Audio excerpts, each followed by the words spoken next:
Hello, my name is Isbell, and today I'm exploring the new Butler Esports facility with Stasia Rebel. Butler University's esports team is experiencing several positive changes this upcoming fall 2022. The new esports facility will start construction November 2021 and will be up and running by next year. So the new facility is going to start construction in November, I believe, and should be ready for next year in the fall. One of the most exciting things about that is we will be able to have a live audience, which is something we have yet to see in this facility. So we're very excited to compete in front of people. Another exciting aspect is the production side. We don't have a lot of production capability in this facility.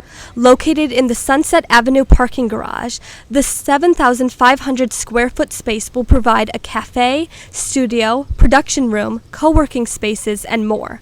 This will be known as the Butler Esports Park. We'll get to see construction on the new Butler University Esports facility soon. If you'd like more information on Butler Esports, visit www.esports.butler.edu. For the Butler Collegian, I'm Isbell.